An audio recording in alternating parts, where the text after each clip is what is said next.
back from the break. Diving in. Diving in. Diving in. Diving in. What do you think about them? Diving in. Diving in. Diving in. Diving in. Diving in.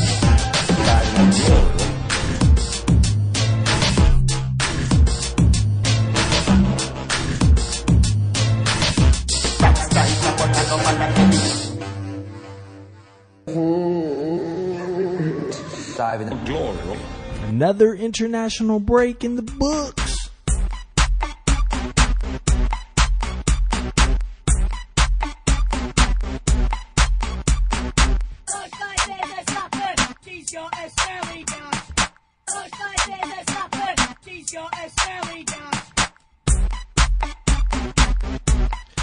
Yeah, vamos, my D4Gistas, episode 10, season 2.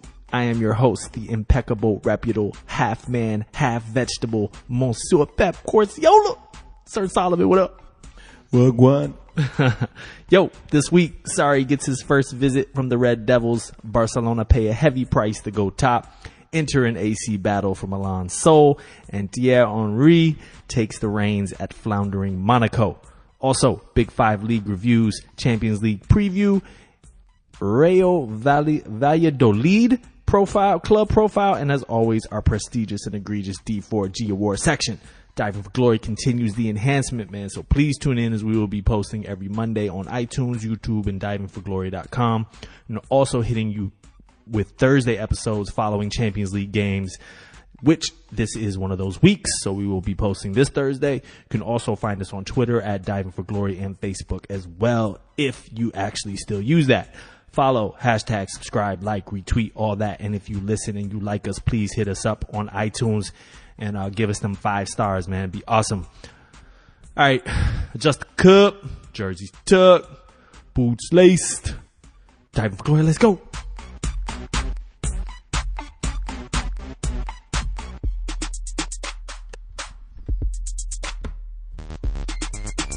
Yeah. Word him up. I ain't even gonna give it. I don't even want to say this dude's name, man. I'm gonna try my hardest not to even say it. But we're gonna start you off in North London, or is that West London? Is it West London? West London. I just think they're all North London.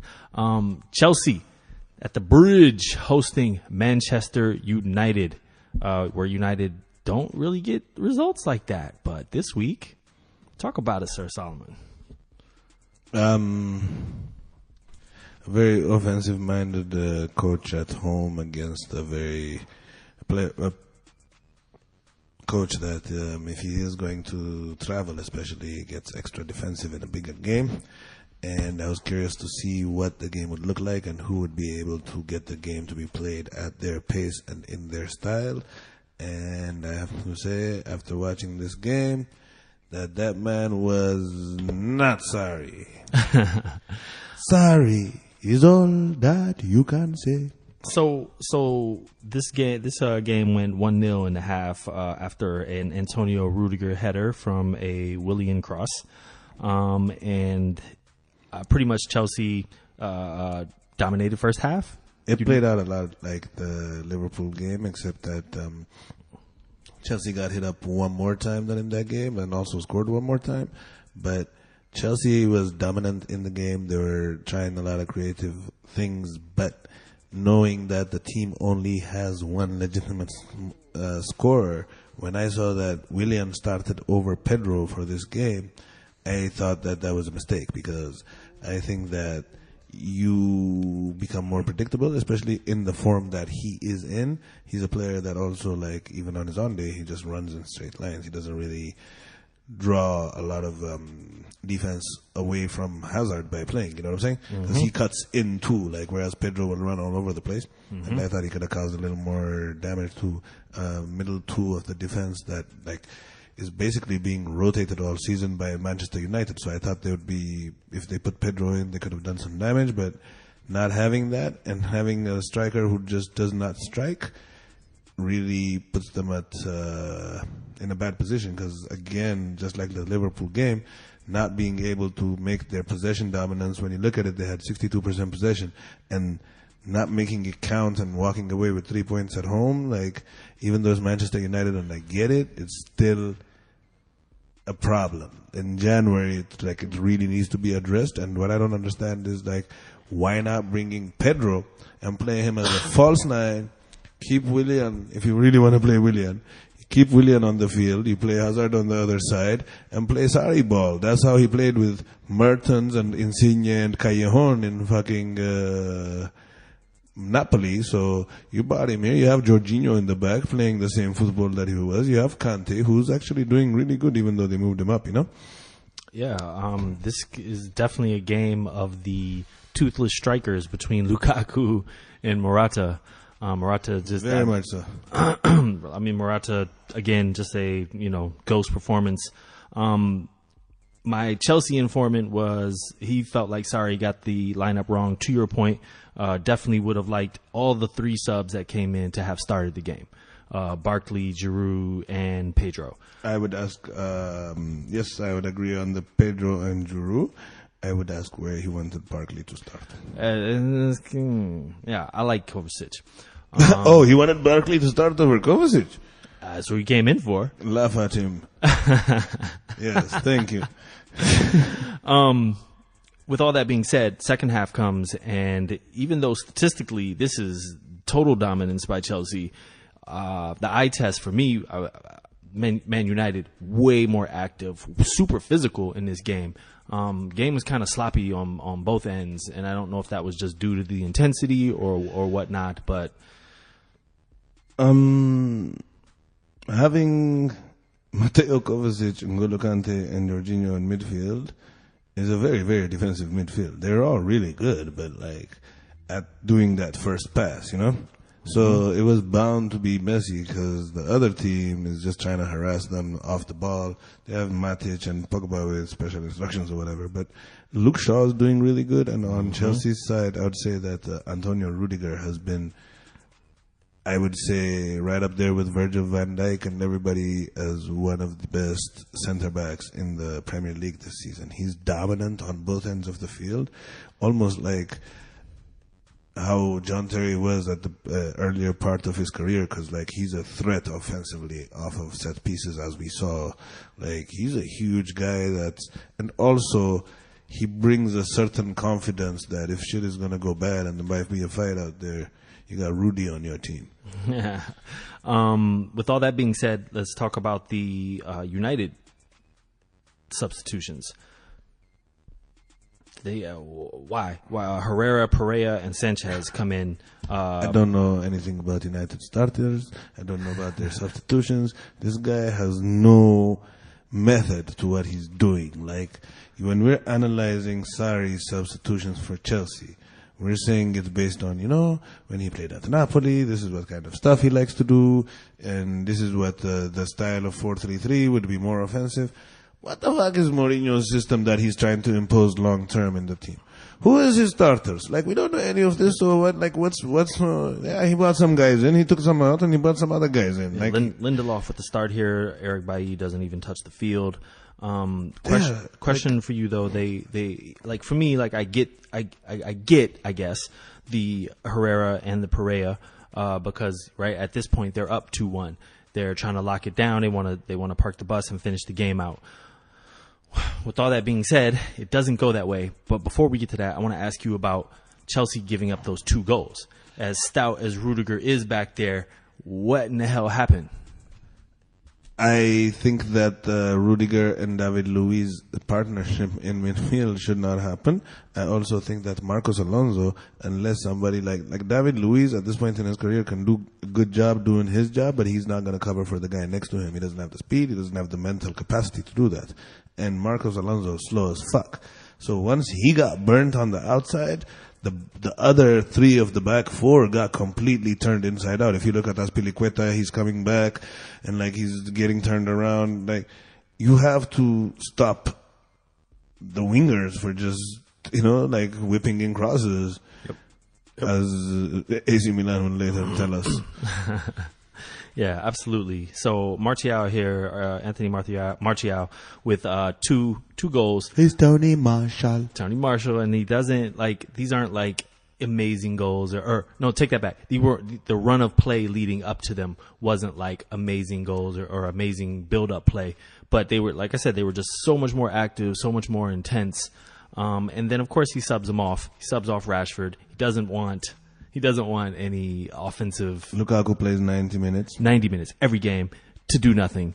I always, at the end of the day, I think you mentioned this a while back. He's the only one out of the top 4 players that finishes the game.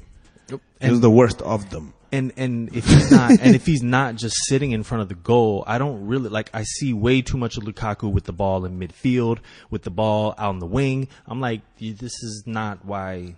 Why don't you just, if you're gonna bring in Alexis Sanchez, why don't you just bring him in for Lukaku, move Marcus Rashford up, see what happens? Anthony Martial is almost like it's been written in law that let the dude get a hat trick too, man. He's overthinking it. He doesn't have a goal. Sometimes you might even lose points. You know what I'm saying? Yeah. If you're trying to establish a system of play, what the fuck is that at Manchester United? Yeah. What are they going to be? 4-5-1, 4-3-3, 4-4-2. It's different Who's every your game. starter? They're rotating central defenders. Yeah, I think I had mentioned this in a previous episode as well, is that, I think that a lot of times the coaches get into their own egos when they start making so many, I mean, so many changes or formation changes, every game. You overthink it. Yep. And you're playing hero ball too much. If you look at this game, it worked out for them, fine, right? But Anthony Martial, Juan Mata, Nemanja Matic, and fucking Victor Lindelof have not been playing a lot of football. And then you're supposed to bring them in with the guys that have so that you can balance it out. He doesn't care about the chemistry of the football at all. So a question that I would like to ask is, where do you think all this puts? How do you think David, our favorite gangster, David De Gea, how you think he feels about all this? You think I think he's tired of getting the ball out of the fucking net for Spain and for fucking Manchester United. He went from having one of the cakest jobs to he's coming undone. Yeah. And he might be the reason that Jose Mourinho will get fired, because he has not signed his extension. He might be out of contract this summer. So if that happens and he gives them the ultimatum, because this is a fucking clown show right now. Why would you stay there if you're David De Gea? Yeah. Last question before we move along is like I said, statistically, Chelsea in the second half, especially, domination, 15 shots, 5 on goal, 61% possession. They're going at it, but it didn't look like that. It didn't look like they were producing. It didn't, and a lot of the shots were snapshots and stuff, because Manchester has 2 lines of 4 in front of the goal, Mourinho style, and they just take shots from outside the box too, Mm-hmm. And is it really just that is it so bad that they're missing that striker? Is that I think so. I think that has a lot to do with it, and I think that it would have been less bad if they had scoring midfielders. It's more defined that your striker doesn't score when your midfielders have zero shooting instinct, And Kante in this scenario is the forward. He's the forward. He's the sitting in the fucking hole behind the striker. He had one of the best attempts in the second half. I thought. Yeah, week after week he does, but maybe by the end of the season he'll be a good player up there. But he's learning the position. So from a very neutral bird's eye view here, when it's all said and done, you take a point at Stamford Bridge for Manchester United. It's a good thing. It just sucks the way that it went down, that they lost it on the last kick of the game. But they got a point. How about that last punch of the game? Oh, we're going to talk about that. We're going to talk about the Chelsea coach, Yanni or something, Yaoni, who the fuck cares? Doing a celebration, and I don't know what the fuck he said to your boy, he shall not be named. Oh, man. To which point, dude, he ran out of that chair not like a person that was about to fight.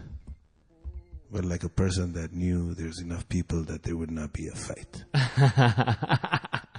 He's like 55, Dude, man. He's 55 years old. dude. If he wanted to go, he would have gone. Like, remember Nah. when Arsene pushed him? Yeah, I remember that, but like he would step to that kind of shit. What I'm saying is, like, he was, man.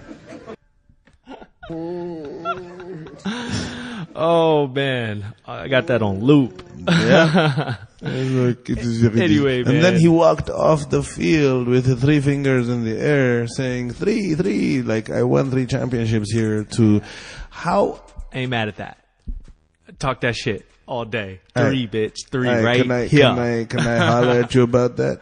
Yeah. How would you feel if your manager is talking shit to his previous employers about how many championships he won for them, while at the same time not getting even close to winning a championship for you? For you, yeah. Yeah, no, I agree. He's in his feelings, man. Cause I actually, now that I think about it, hold up.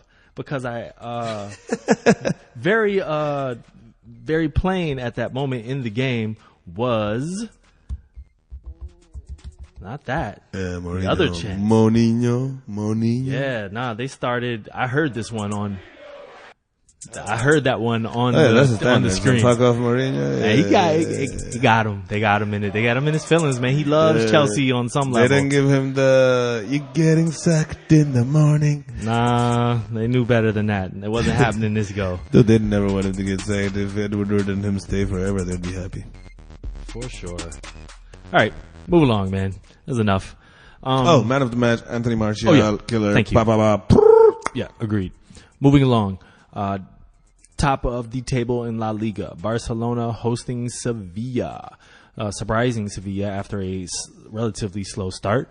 And Barcelona dust these boys off, but they pay a heavy price. Let's talk about it. Debatable how heavy the price of this victory was, but Barca started off the game and just blow the fucking roof off these fucks, basically.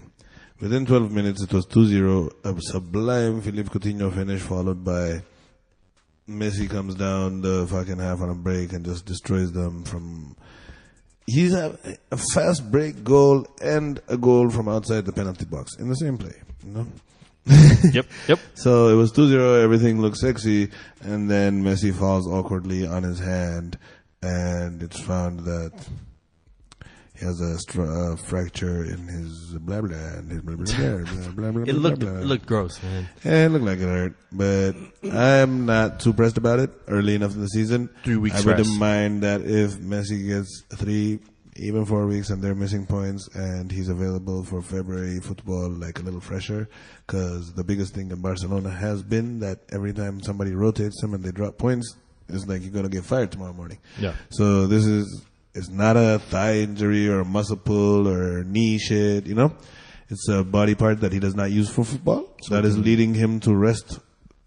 So I don't really mind it, to be honest with you. And after he went off, Dembele came on, and Dembele was balling. He did not produce the goal or whatever, but he was gone. So Coutinho opened up the scoring here. And I wanted to ask, like, he seems to be thriving in this winger role a little bit. Your opinion on that? He is for this kind of game or like a league game, but I would want something better up front. Like, he plays too much like a midfielder. A lot of the time when you give him the ball, he just stops it and cuts into the middle of the field, thereby congesting the field. You know what I'm saying? Mm-hmm. Where the job of those guys up front and the outside of the front three is to stretch the field. And yeah, he gets his goals, like you get a Messi assist, you score, blah, blah, blah. But in terms of like when it comes down to, squeaky bum time and you have the big games later in the season, even this coming weekend maybe, like you want Coutinho or Arthur to be in midfield and somebody like Dembele up front, like creating. So the question becomes then, like, all of a sudden, with the addition of Arthur, who you've been very high, effusive in praise so far, they have a glut in midfield all of a sudden, because if you move Coutinho back, are you sitting Rakitic? Are you can't sit Busquets? Like, I mean, what are you doing there? If you want him in that traditional midfield role, and you're going to start Dembele up front.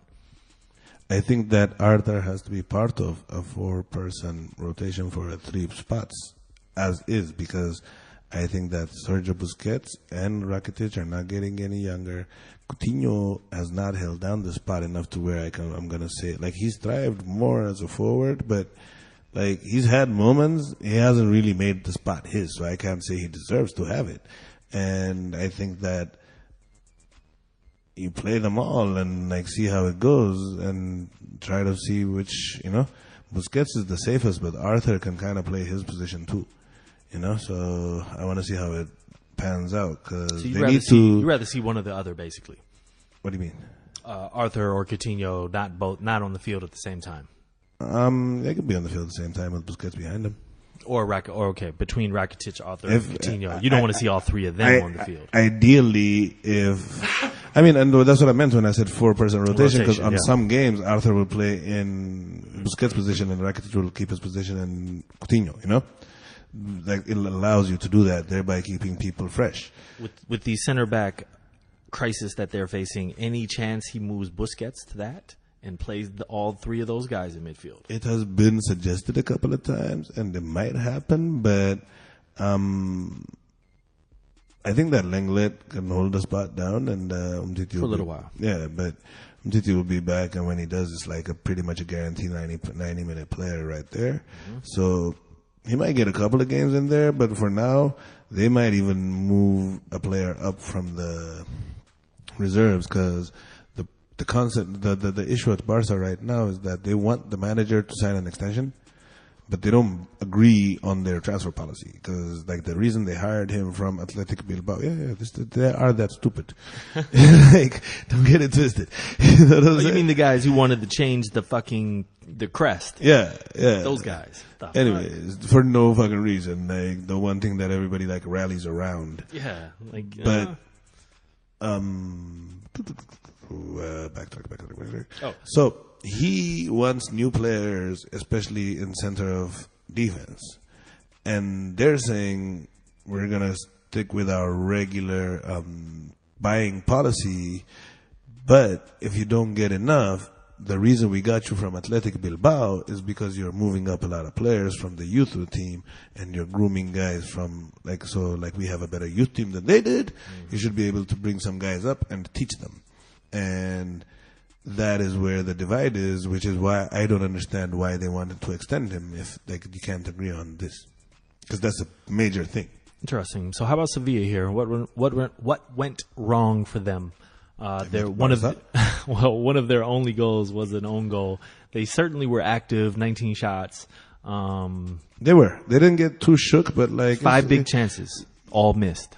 Yes, but even though they didn't get shook, they're a team that needs a lot of big chances. If you remember, we were talking about even starting last year. But also, it's hard to recover when, like, the Messi assist for Coutinho's goal was beautiful. The team play was nice on that. And then the Messi goal was like 12 minutes in, and your whole week's game plan has just been completely obliterated. Mm-hmm. And then, like, they tried, they got back a little bit. Clement Lenglet had the little own goal, but it was like, he just got by Messi, dude. That and the Ter Stegosaurus.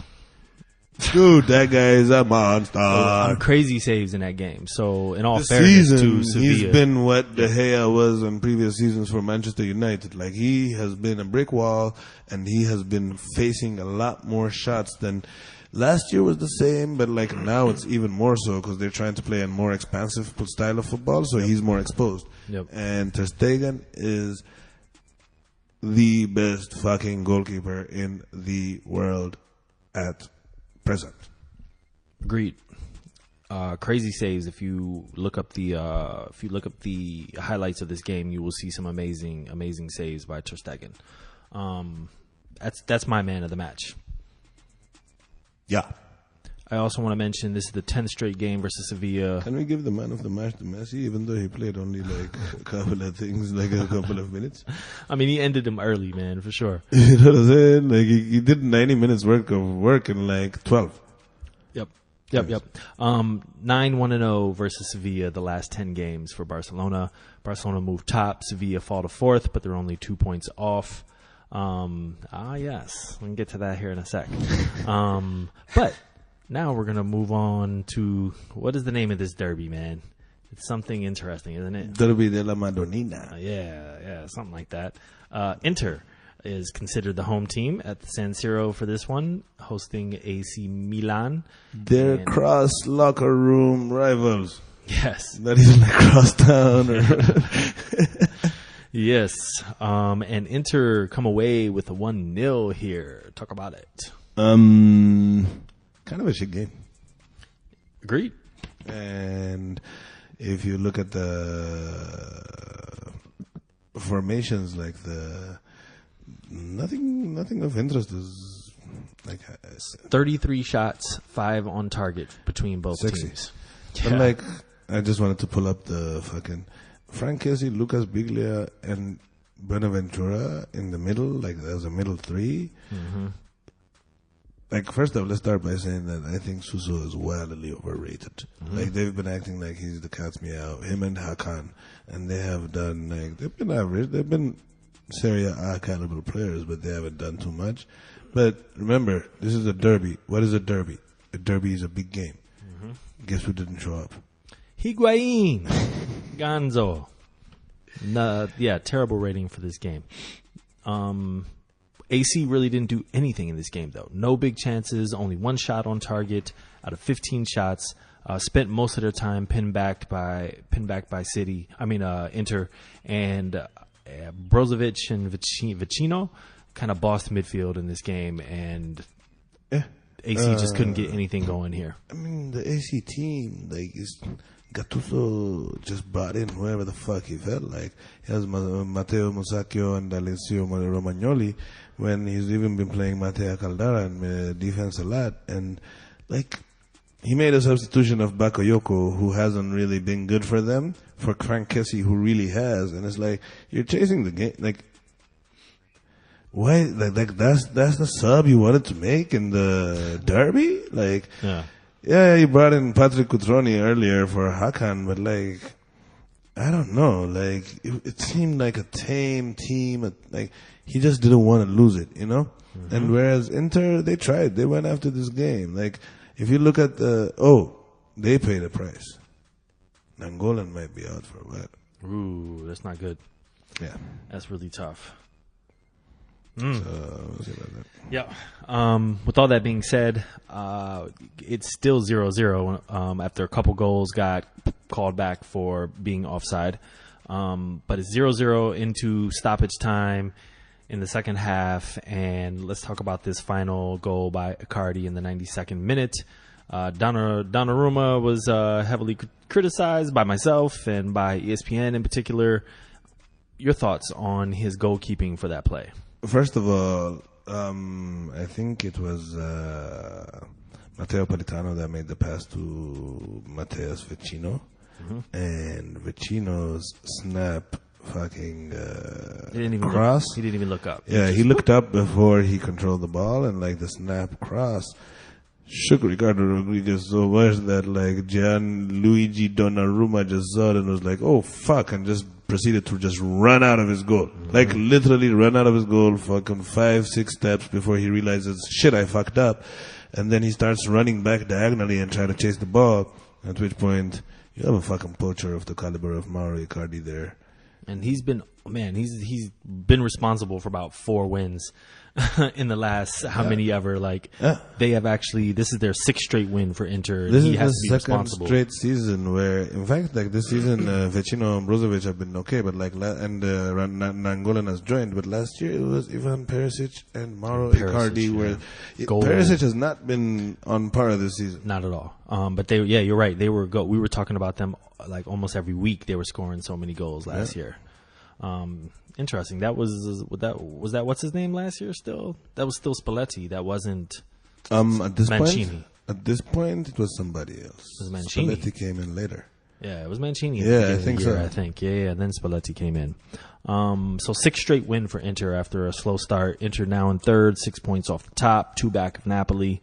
AC lagged at 12th, but they're only 2 points off of 6th place. I think we would agree, man of the match. Donnarumma. Mauro Icardi. Icardi. The one thing I wanted to mention about Donnarumma, if as a listener, if you don't know, the kid is 19 years old. And in my personal opinion, between goalkeeper and center back, those are the positions that, you know, the length, your experience is so crucial. And you're gonna, he's huge, I agree, he's and gigantic. His reflexes are awesome, but I would counter you with the Inter Milan goalkeeper's name is Handanovic. Get your hands on it. Handanovic. Oh man, this is the wrong name for today's climate. Yes. Don't fuck with him. You know you're gonna put some hand on him, bitch. Oh man. All right, man. From legendary names to legendary players, Strasbourg hosting Monaco. This is Thierry Henry's first game as coach. Has he coached anywhere else prior to this? Or is this some Jason Kidd shit? I don't know. Like I think he's also force fed his wife French fries like Jason Kidd. I don't know. Oh man, glory diving deep this game, man. Diving No, deep. he did not. That was a joke. Bad joke. Sorry, need to. Strasbourg come away with the 2-1 victory. Another fuck up on the goalkeeper for the first goal, Awful. and then Awful. a wicked counterattack to get him. My curiosity about the whole thing is it gonna be more of the same? Or because this is the career trajectory of one of the best football players that has ever played football. I want to see, just like I'm curious with Frank Lampard and his project at Derby County. Mm-hmm. Like, I want to see what he does. And this could be a very, very, very, very good stepping stone, because the challenge, what is it on Mission Impossible? The mission, if you wish to take it. The challenge, if he's up to it, is just to save them and finish within like close to the second half of the table, which is easy with Monaco, because like those smaller French teams won't be able to survive winter. They're too small. So if he does that, then he'll probably get he'll get another season, and over that next season, if he could get them to try to struggle to some sort of European aspirations, not even to make it, he has a built-in out of they sell too many players, so people don't have any expectation from him. So if he plays his cards right and just coaches at a mediocre average level for the next 2 seasons, he might use this job as a stepping stone to go to a bigger club. Okay. He made that decision to start that goalkeeper as well, I think. That was not their normal goalkeeper. I mean, I'm sure. Like that's another thing you were talking about earlier, when you overthink it, but like at the same time, it's like, gotta try something, dude. The other goalkeeper wasn't exactly keeping him out either. No. I would also say that we often talk about super subs, and in this game we had the exact opposite of a super sub. Grand opening, pulling that grand closing, pulling that Steve Gerrard, dude. But come on, man. The level of the height that he put his foot at, like, dude, he wanted to go. He was done. Yeah, but Samuel Granzer on in the 64th minute, off in the 66th, straight red card. Yeah, and that's because that's how long it took the referee to walk over. He would have been off in the 65th. But that's symptomatic of what a bad team is, and that's what is up to Thierry Henry to clean up. Though, is that they're young guys in the middle of like the worst season they could imagine. So he needs to get their heads on straight. Like, it's not about your coaching. It's not about anything right now. It's just calm this fucking team down. If you can do that, then you have more talent than most of the league. So can Henry fucking pull that off? When you look at the roster, definitely. Also, to rewind that and talk about a super sub for, if you can consider that in this game, Lebo Motiba comes on in the 81st minute, and he was the guy with that wicked counter attack. The second goal, nice chip. That chip was dope. Nice chip. Yeah, man. They pull one back in the 91st minute. Like 3 people kind of like attacked this guy in the the box, but it was too. Or as they call it in France, they defended. Defended too little, too late here. Also, like to bring up that, man, Strasbourg sits 7th right now, and Monaco is off to their worst start since the 1950s, and they sit 19th, 6 points from 10 games. It's bad. Yeah. Question. Do you think they get relegated? Because I don't. No. I think that No, Monaco no, survives. no. In fact, I think they survive comfortably. They will. Like you said, too much talent, and we've seen teams do this before. Yeah. The one question I have for you regarding them is they just got paid $180 million. Friday night. Mbappe just got paid. Friday hunting. Mbappe money. They got that Mbappe money. Oh, yeah. And How about the Bakayoko money? Just because he didn't work out, it don't mean they didn't get paid. Bakayoko money, Bernardo Silva money, Fabinho money. Fabinho money. Like, Yeah. what are they going to do anything with this? Or They gotta take it to the casino and le ball out, as they say in Monaco. oh man, who you have as man of the match? As man of the match, I have Thierry Henry. Kenny Lala. Oh damn! You just wanted to say that for the name. I kind of did, but Yeah. 2 clearances off the line and an assist on the first goal. I mean, he's pretty much responsible for the victory. Yes. Give it to everyone. Shout out, Yeah, big shout, dude. Kenny Lala. Yeah, hell we. All right, that's our matches, man. That's our back four. We're gonna move along. Midfield coming up.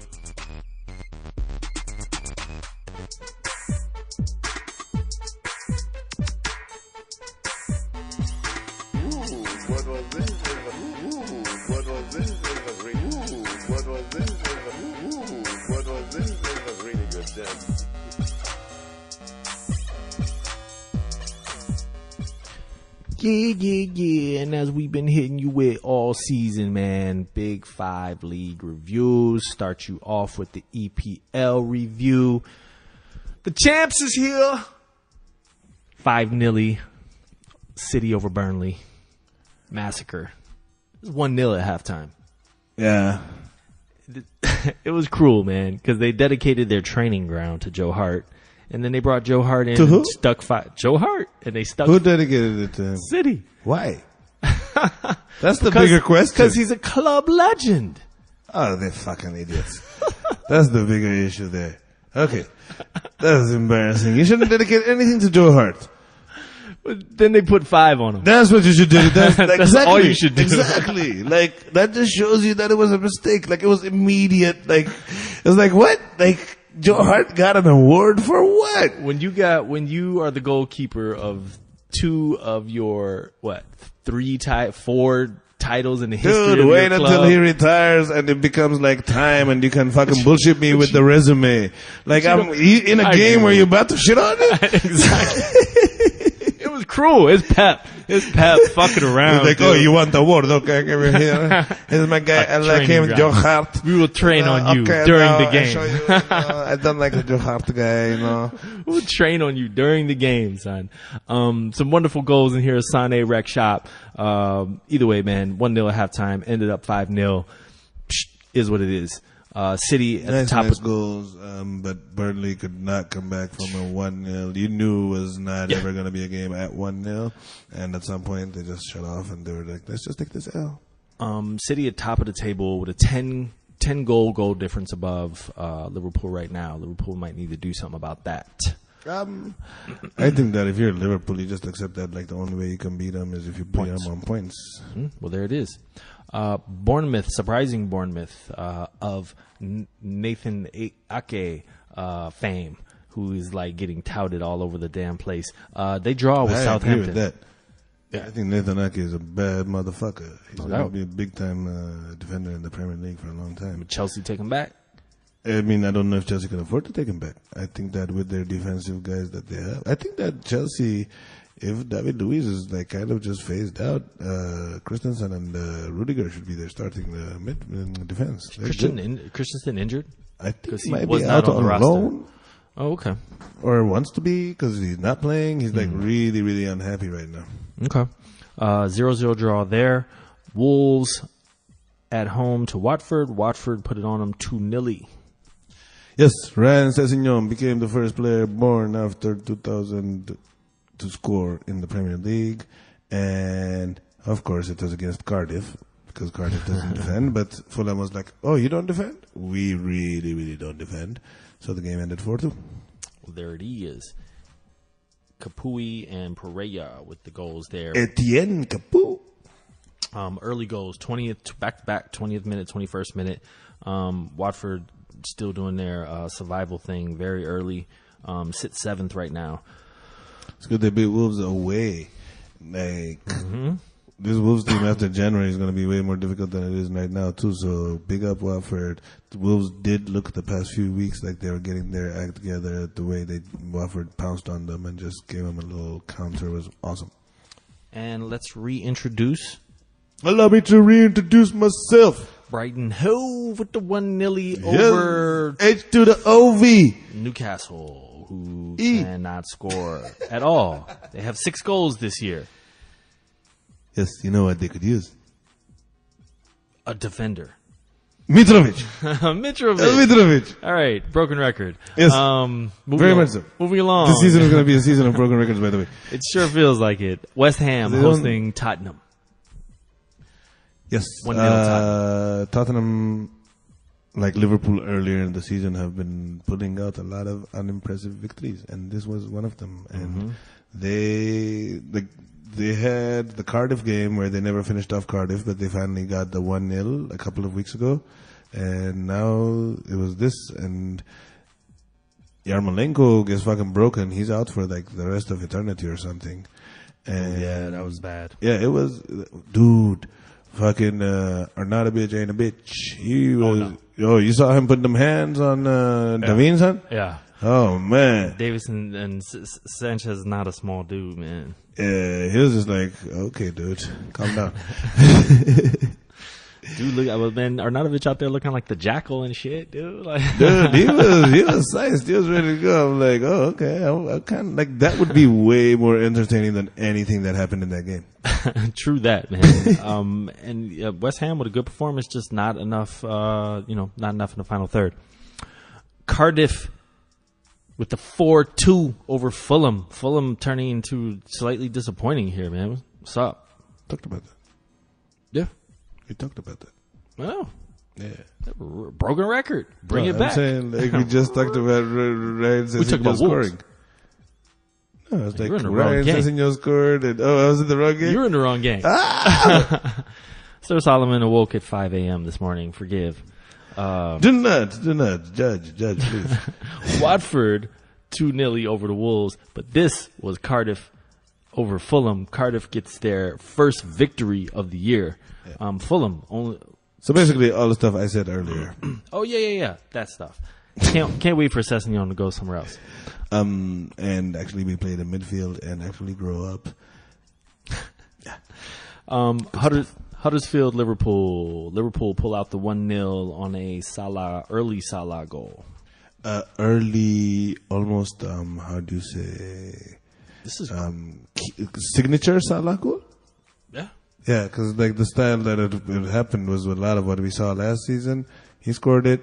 They didn't play that well, but they pulled it out. Huddersfield, if they had more scoring options, would have actually got a point out of it. And this is even like down to like Liverpool fans that I know. Like it was very just. I know we keep again like broken record, but at this point, like even last year when Liverpool started kind of slow, like the numbers weren't this, man. They weren't 11 shots, 2 on target.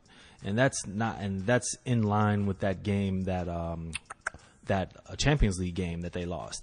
I mean, the Champions League game I get, but like if you're playing Huddersfield away and you get that early goal, like I can see, like they're also about the second half. They're looking towards the Champions League weekend coming up, so I can see how they turn off a little bit. And like, dude, if you like the game, like Huddersfield could have really, really gotten something out of this game, dude. Should have, I would even venture to say. Yeah, draw. The international break really decimated a lot of Liverpool's players. That's right. They're pretty injured right now. That is true. And then brilliant scheduling by Premier League leaves us with one exciting game on Sunday. Everton hosting Crystal Palace. Everton with the 2-0. Yeah, they put them to sleep. Got them 3 points. Oh yeah. And today's match. Obama. Yeah. bang! Arsenal Has just hit up Leicester for a double. It was 1-1 going into the 62nd minute, but now in the 70th minute, it is 3-1 Arsenal. At this moment, I have to mention that Arsenal is the second highest scoring team in the league with 22 goals. They concede a little high with 11, but still, man. Over the past few weeks, in fact, this week they played Mkhitaryan, but like playing the double striker has worked for them. And even in this game, they were 1-1 with a Ozil goal. But when they brought in Aubameyang and they played Lacazette and Aubameyang together is when it opens up. And I'm big up Arsenal for not being afraid to play the two strikers. Not the false nine and this. Like, they have two fucking false. And I will totally admit that I was skeptical of playing both of them together. I wasn't sure exactly how that would work, but it seems to be working peachy, actually. Yeah, I'd say out of most of Arsenal's performance, like them twos up front allows for, like, Iwobi has been looking decent lately. Ozil is doing his thing. So there's the difference between having Olivier Giroud and Alexander Lacazette. Absolutely. Absolutely. Also wanted to mention, I forgot to mention Tottenham, regardless of the slow start. This is their best start in the history of the Premier League. I find that fascinating. It's the best starts in the history of starts and starting starts. You see what I mean when I'm telling you, like, this? If you're a Tottenham fan, you're just kind of happy with things. This is not a big club at all in terms of mentality and history. So, assuming that Arsenal goes ahead and pulls this victory out over Leicester, I find it awesome, actually, that 9 games in, we have 5 teams in the Premier League which are within 2 points of each other. Not that we actually expect Arsenal to be a contender here, or maybe even Tottenham, but man, better than last year. And it's not even that. It's not like you can't just purely eliminate everybody that's not a contender. If they're good enough to make Manchester City drop points in this season, if they're good enough to make Liverpool drop points, then you don't know. Leicester has won the championship. You know what I'm saying? Okay. So as long as it's close, you never know. The thing is, Arsenal is, I don't know what they're going to do against the big clubs, but if they do 1 or 2 of those, if they pull out a result, the biggest thing you get out of this is that Arsenal is a team to be feared. Not that they're going to win, but that when you go there, it's going to be a challenge, or where they come to you is going to be a challenge. And I think they're there. I think they're in the right direction. I thought they would be a lot further behind than they are right now. Okay. Absolutely fair. All right. Let's move along to the rest of the Big Five, and we will hit you with some big games, starting with La Liga. Have to mention Friday's games? Yes. Yes. Alaves with the 1-0 over Celta Vigo. And that made them, on Friday night, go to sleep as top of the table. Top of the table. Top of the league. And this is a team that fought relegation last year. Yeah. And they currently, at this exact moment, sit 3rd place, a point off the top, 17 points. Yeah, doing the do. Yeah, the top 4 is like unlike anything I've ever seen in La Liga at this moment. Hell, the top 7 actually. But yeah, man, Alaves with the victory. And then to that point, you follow that up Saturday morning with Levante visiting the Bernabeu. Bow. And they come away with a victory here. 2-1. Yeah, they put it on them. And it wasn't just like that, it was 2-1. Is that like when Madrid tried to come back into this game, every time their offense would look a little more exciting, they would get hit on the counter. Like, they pinned them back. Like, they were so prepared for them and so well coached, whereas Madrid was so lackadaisical that Levante is a team historically that hires veterans. Mm-hmm. You know what I'm saying? Like, they get guys, veteran guys, you come in, you do the job, and you don't sleep against a team like Levante. You can fuck them up 4-0, 5-0, you know? Mm-hmm. But if you don't have a strong game plan and execute it, they will get you because they're pros and they're, you know, like fucking veterans. 3rd straight victory for Levante, and Real Madrid set more records in this game. Records. That's it, man. Longest goal scoring drought in their history, correct? Before Marcelo finally broke it. Yes. I love it. And I love that Marcelo has become like their Jason Kidd / Ray John, everything. He's their focal point. Like on games that he misses, like they're not just missing a left back. Like they're just completely imbalanced. Real Madrid sits 7th at the moment. Still only 4 points off the top. Levante sitting 8th. Also, another draw for Valencia here. 1-1 with the Legends of Leganes. Yeah. Valencia 1-1 draw, and your boys Villarreal 1-1 draw against Atletico Madrid too. Mm-hmm. There's a lot of draws. It was. Atletico 4-4-1 in La Liga. I can see that. Issues? Nah, that's Atleti, man. Yeah. They're gonna rope-a-dope you by the time the second half of the season comes. They're gonna get more points from punching you around all day. Now people still have energy. It's still warm out, you know. When it get cold, they're gonna put you in a corner and beat you up and take all 3 points. And again, in similar fashion to Premier League, I love that La Liga at this particular moment, at least, top 7 teams are 4 points apart. Looking a little more competitive. Espanyol sitting in second, which I wanted to mention their victory as well as they beat Huesca, which put them into second place. And then Valladolid. Big team. Big team. Owned by big man. Ronaldo. Yes. Not Phenomenal. Not the other Ronaldo. Not Ronaldo, no. No. But Ronaldo phenomenal. Valladolid, who didn't have a La Liga level field at the beginning of the year, now sits 6th. They took a 2-0 victory over Real Betis. Yeah. We're gonna look at them a little bit later. Yeah. Which should be interesting. Betis need to come together soon because they're fucking up. 3-3. They sit 11th at the moment. Moving along, Serie A. Anything else in La Liga before we move along? No. Okay.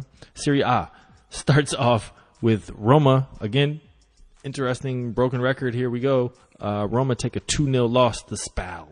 Yeah, they shit the bed. They got the 10-man Spal. Yep. Like they took of course, Spal was 2-0 up before they got the red card, but they played more than 15 minutes with 10 men and looked likely to actually make it 3-0 more than Roma was about to make it 2-0. Poor finishing here by Roma. There's a few obvious chances that they should have taken advantage of. Disappointing start here for Roma as well. It's the Roma thing is that like a lot of players are being rotated in to get a feel of the new team because like Monchi's system and there's been a high turnover. So I get it. They're gonna just have some games where he puts in a bunch of guys and it just doesn't work for that day. You know what I'm saying? Mm-hmm. But I think that the project is in the right direction, so we'll see. Okay. Juventus with their first non-win of the season. They get a draw at Salami. Genoa. Yes, I. 1-1. And Cristiano with the 1 goal here. Yeah. No issues here. Nothing to worry about. Just a blip on the radar. Although his it's goal good for us because it just means that like how you like it, the league got a little closer. Just a little bit. It doesn't hurt. No, As Napoli swept away Udinese 3-0. Lazio took all 3 points against Parma 2-0. Both of these being impressive because they're both away wins. Juventus sitting at the top of the table here. Napoli in second, 4 points back. Inter, Lazio finish out the top 4. Sampdoria, Fiorentina, Roma, the next 3. That's your Serie A roundup.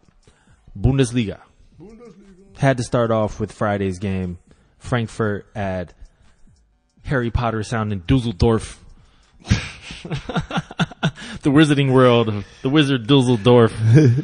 He's the second most evil wizard in the book. Well, he took one, man, right on the dome. Yeah. Frankfurt put up 7 on him. Yeah. I rarely see 7, man. Two players? Touchdown, 2 players. Yep. 2 players, and mostly 1 player. Yep. Who had? Luka Jovic with 5 goals. 1, 2, 3, 4, 5. Fast. Smacking them around. We've mentioned Augsburg a number of times. They've been having a good start to the season. Been getting results, man. Yeah, they're Draws, punching it up. whatever you want to Draws. look at it. A 0-0 at RB. Yeah, and Leipzig is a team that is designed to not get 0-0. So making that happen is a very impressive result. Like they'll take a loss as long as they can score. Yep. Some gold happened in the Wolfsburg Bayern match. 3-1 Bayern, but to everyone's diving heart, man. Oh man. Finally, Everyone's favorite aquatic there's animal. justice in the world, man. Oh man. A beautiful artistic swan dive by one of the greatest divers ever known to humankind, Mr. Arjen Robben. Unfortunately, he got a yellow card, but he just saw it as an opportunity to practice his move. And you'll see by the time we reach the quarters of the Champions League, that same thing will be a penalty. Man, Ian, we're looking for sponsors, man. You know, we're looking for people to Telling you, dive we up for endorse glory. it fully, man. That was elegant. It was a result. Like, dude, keep it up. You just needed to sell it a little less. 3-1, man. 3-1 Bayern. Robot with a goal. Yeah.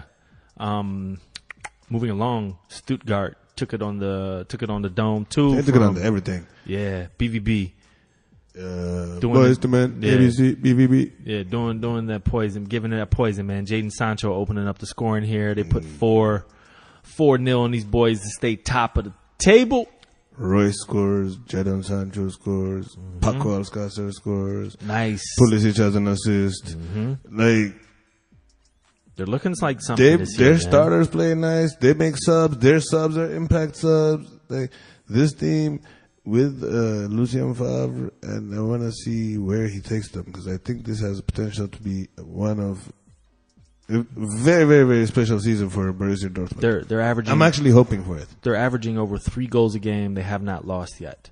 How awesome would it be if we could get a Borussia Dortmund Atletico Madrid Champions League final? Oh man, I'd be in. we'll at least get in that game this week. So we'll just take that for now.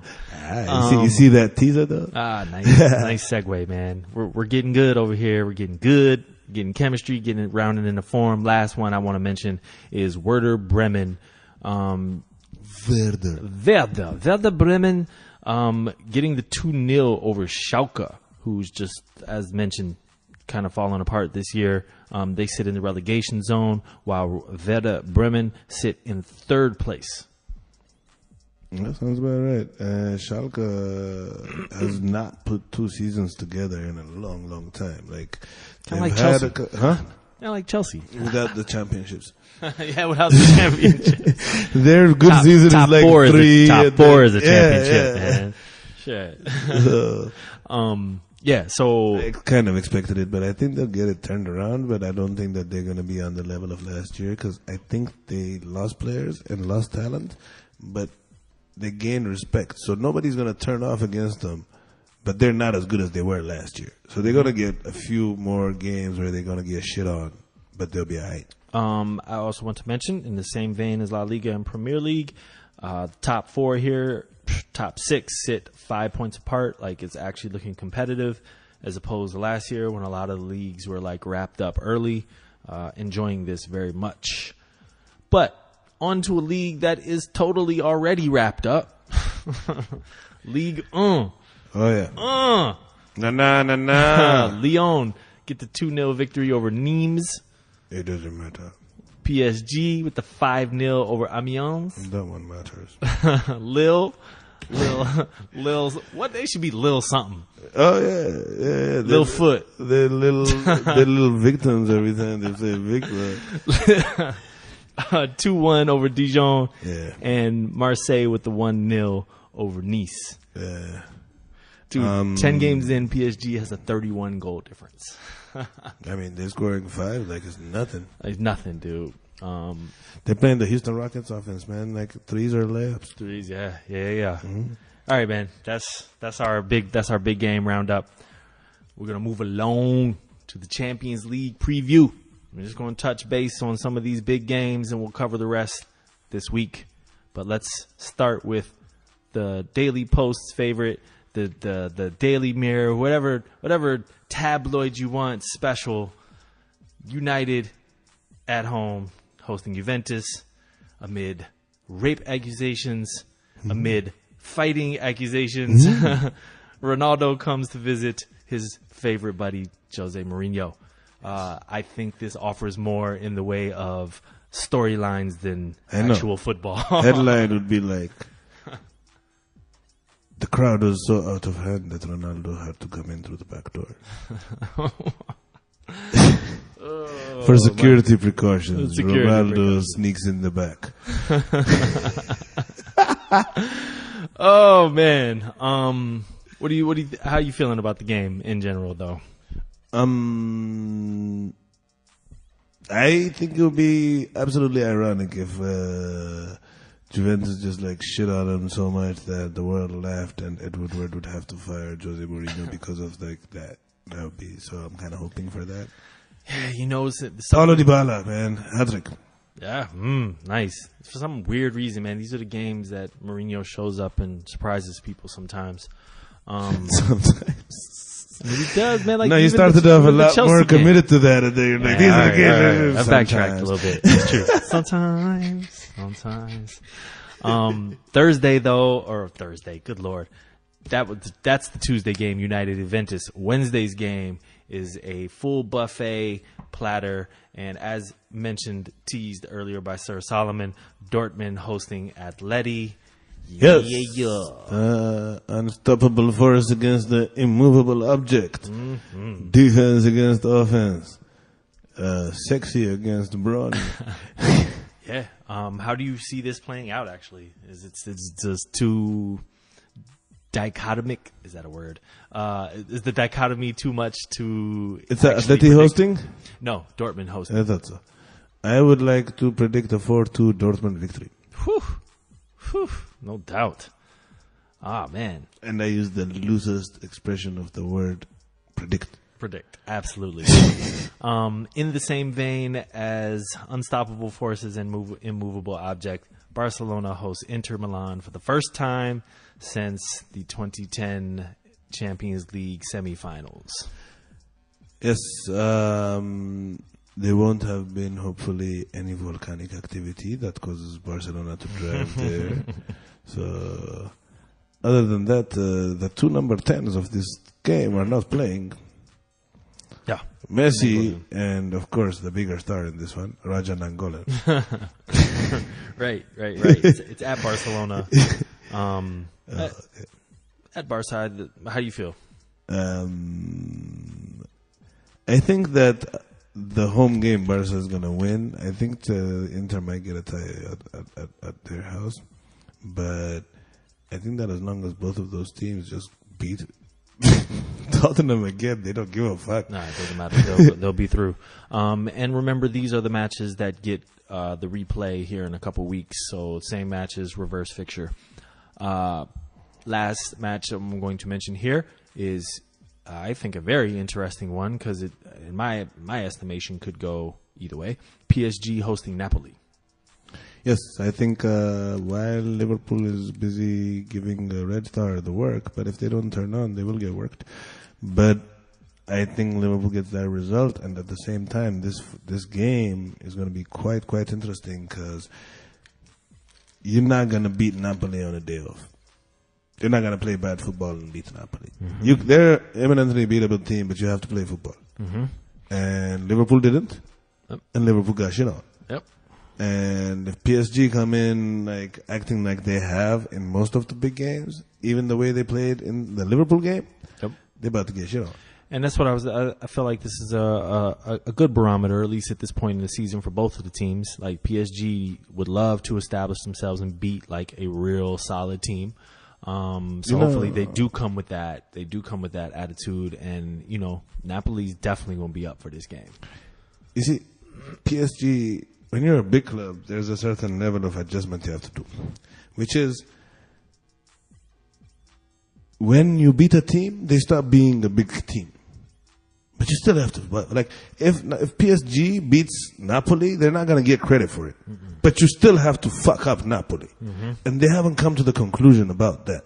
They just want to show up for the big fucking games and shine and then go home. No, like, these are the games that you build your character on, and I don't know if the leadership at PSG understands this. There's leadership at PSG? Good question. At the DC United game yesterday, a player took a supposed dive, and of course the crowd, Neymar. It was fun. Do you know what I like though? If you're an MLS fucking player and people are mocking you by calling you Neymar, you're like, yeah. Yeah, I took that. Like, yes. I'll take that. And can you also next time tell me I'm Robin, and then tell me I'm Drogba? You know, like, this is fun. Oh man, no doubt. All right, word up. Let's move along. Final section. Forwards.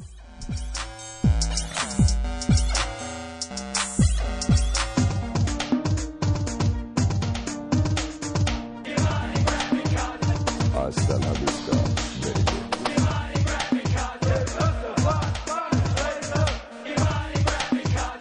Hasta la vista, baby. Alright. In keeping in line with our club profiles, we're back to La Liga, and as mentioned earlier, brand newly promoted, barely worthy of La Liga, Rayo Valladolid. Get the profile spot. They're not this week. Rayo Valladolid. You're confusing They're not? them. There's Rayo Vallecano. Okay, sorry. Or Real Valladolid. Oh, they're a Real. They're Real. Okay, They are for Real.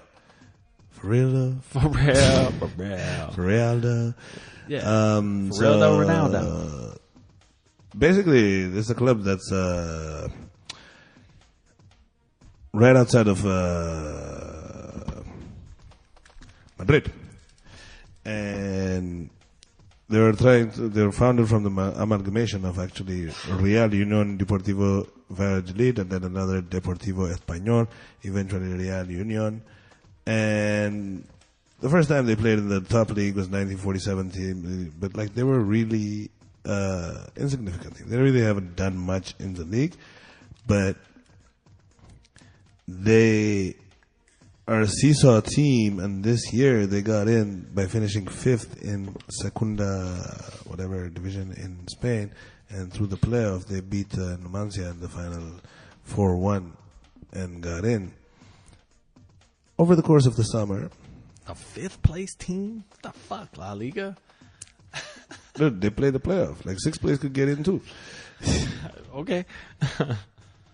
But Ronaldo this summer buys 51% of the shares.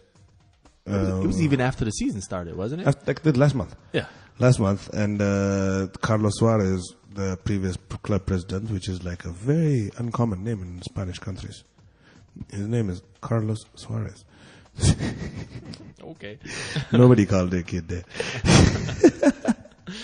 Oh, man. But he had 66% share, out of which he sold what would eventually become the majority ownership, 51%, to Ronaldo at the cost of 30 million euros. Ronaldo is expected to become the president of this football venture, but his initial project is to keep them consistently in the La Liga, League One, and so far so good. They're in fucking 6th place. They're kicking ass. They have... Are we talking shoestring budget here, though? They have like a $25 million euro debt. He bought them 51% for 30 million. 25 million euro debt is something that he can get. With Ronaldo's input, they can get a lot of loan players in how we talked about Girona and stuff. And keeping this team in the Premier League, in the Primera, is not very hard. Like for a person like Ronaldo, they just needed that kind of investment, and like I'm sure he's coming with other investors, so he'll keep him here. The thing is, after staying a couple of seasons, like a 30 million, like he spent less to buy a majority of this club than Real Betis did over the summer to reinforce their squad. Okay. You know what I'm saying? So I think it's going to be a very, very exciting project. Like they tied Girona, Getafe, and Celta Vigo. They beat Levante, Villarreal, Huesca, and aforementioned Real Betis. And they don't score a lot, but they got a lot of 1-1s and 1-0s. And they're currently sitting 6th and looking pretty, man. Exciting team. Let's see how Ronaldo's team does. A lot of young players as well. Like young Spanish players, strikers, young striker from Turkey, Italy, Argentina, all under 22 years old. So when you have an owner like who has the status of a Ronaldo, we know in America that means a fair amount. Is that really like a lot of? You get, what is the word, you get some type of capital? Yeah, because of that. For Ronaldo, yeah. Like in any players may be more interested in coming. Players, agents to work with you, like other teams to give you loan players. He has a series of major clubs that he's actually played at. Not even just like being Ronaldo. Like he's played at Barca, Real Madrid, AC Milan, Inter Milan. Like he has connections in Brazil. You know what I'm saying? Like this is one of, like, not just playing. Ronaldo is one of the major movers and shakers of world football. You know? Mm-hmm. He's an impactful person through even his connections with Nike.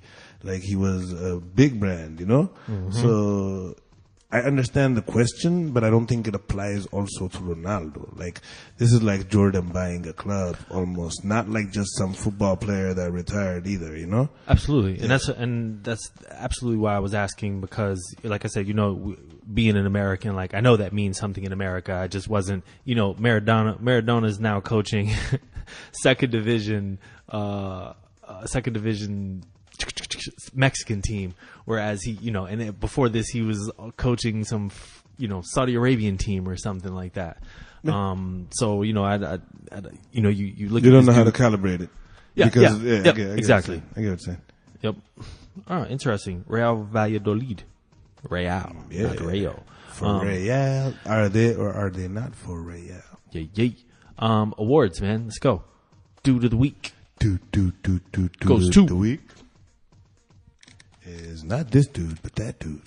That dude, Luka Jovic. Yes, with 5 goals. 1, 2, 3, 4, 5. When you put up 5 goals, you get dude of the fucking week. Yeah, man. I don't care if you tap especially since it's a short week. We're gonna give another dude of the week on Thursday, motherfucker. Oh, that's right. Yeah, people that play in real games.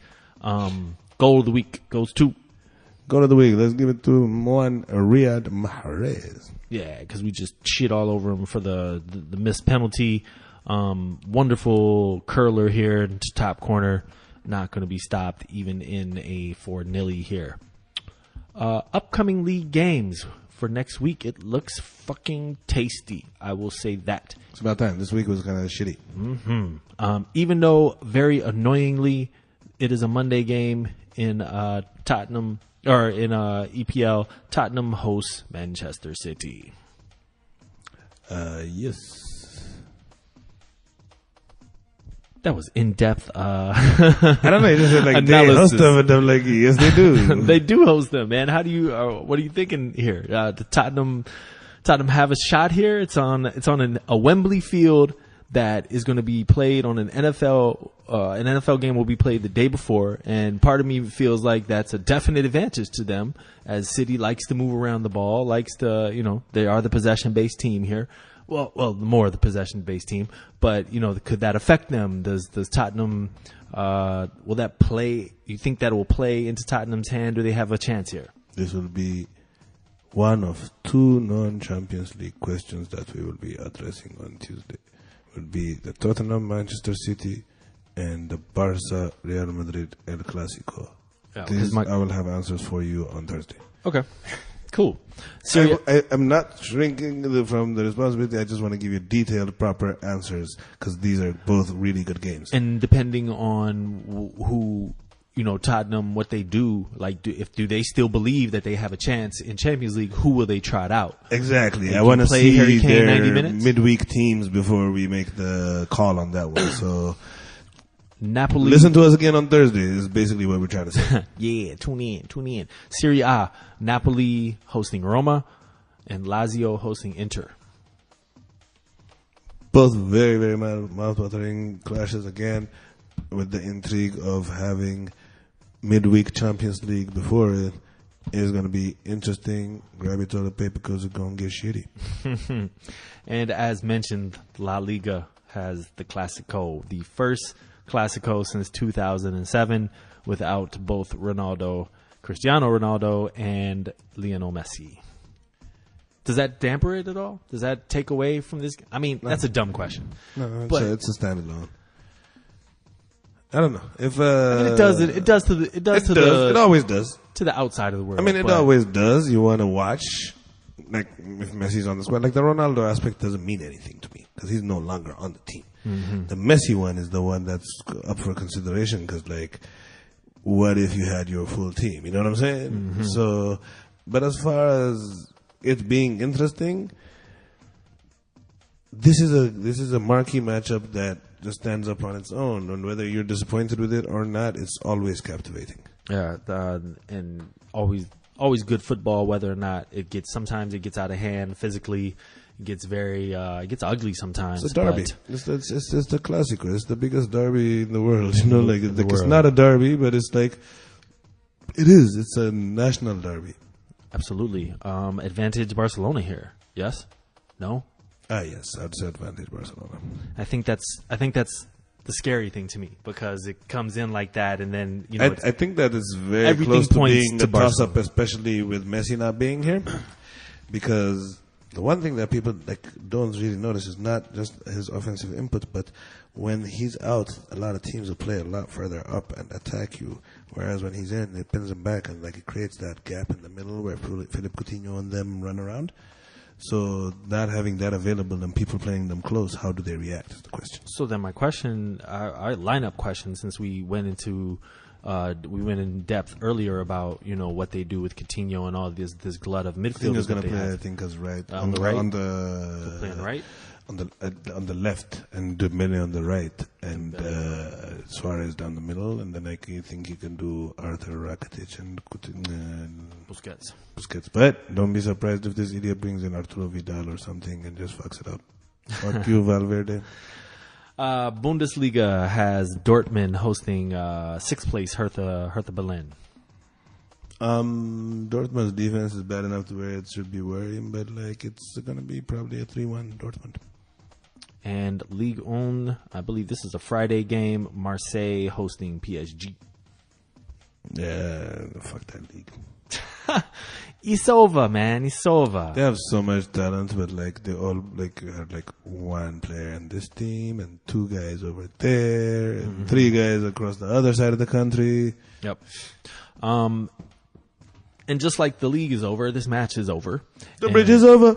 Diving for Glory Season 2, Episode 10. Let's get it. As always, thanks for tuning in. We appreciate anyone who takes the time to check us out. Don't forget, Diving for Glory posts every Monday and on every Thursday during Champions League weeks, which is this week on iTunes, YouTube, and divingforglory.com. Hit subscribe. Follow us on Twitter and Facebook at Diving for Glory. Rate us on iTunes. Till next week. Actually, till Thursday, man. Holla, holla, holla, holla, holla, holla, holla. Thursday. Corciola, Solomon. Peace. Match. Diving.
There's nothing more to say. Dive in. Glory.